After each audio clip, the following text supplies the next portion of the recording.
And some folks did it, and some folks didn't. Okay?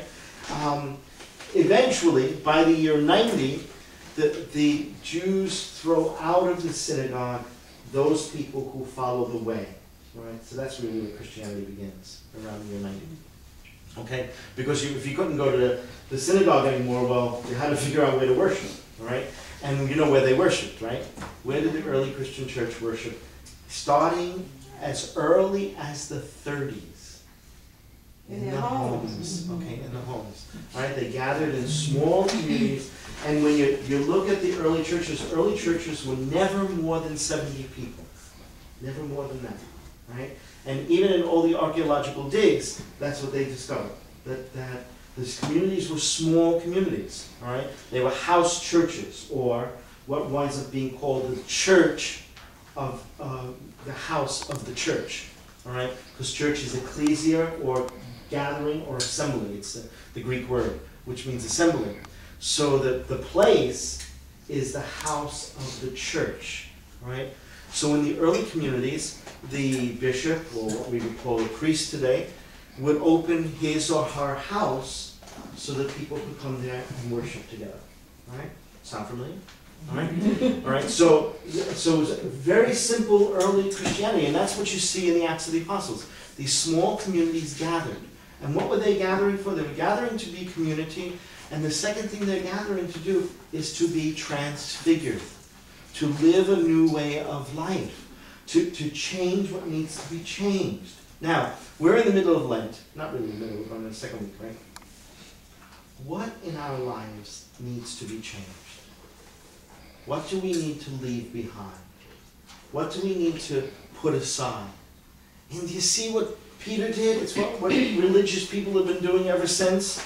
Peter says, Jesus, let's build 3 tents here. Right? What is he saying? Let's build the church and the rectory and the convent. You see, that's what he's saying. Okay? That's the idea. All right? Let's get settled. Let's get comfortable. All right?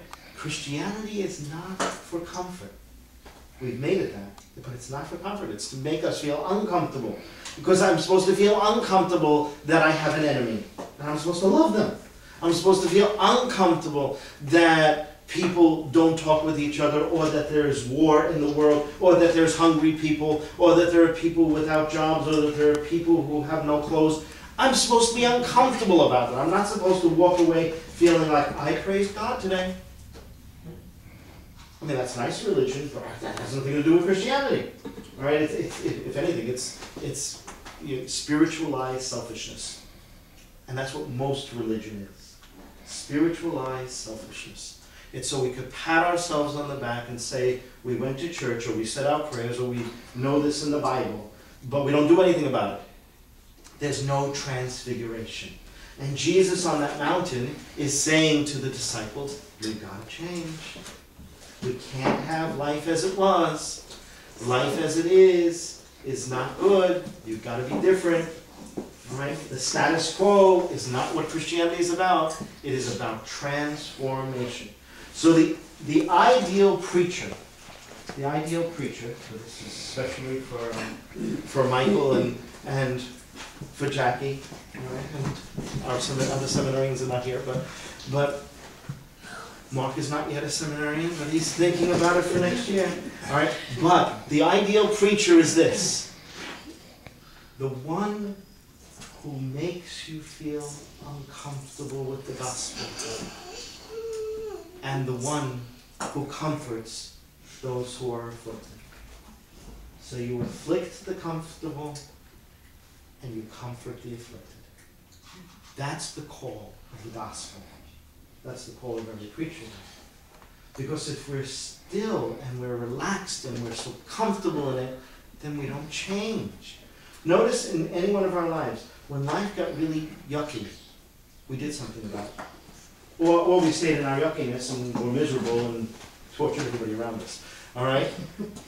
But when it gets too bad, what do? All right? So you need the pain. You need to feel yucky in order to do something.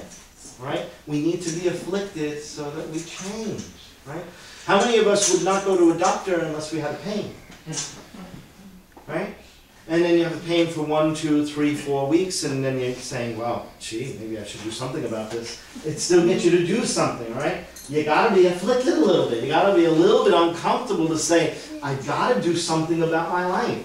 Lent is the time when Christians reflect and say, what area of my life needs to be changed? What area can I do something with so that I can be different and be more at peace? And maybe that should be the bottom line. What makes you and me more peaceful? And if whatever it is we're doing or not doing, it's not giving us peace, then that's where we need to change. What gives us peace? If we are not peaceful now, then what can we do this week, beginning this week, for the rest of Lent to change? Okay? That's going to be the thrust of the rest of Lent. Changing. Looking to where I can be different, how I can act differently. Does anybody have any ideas?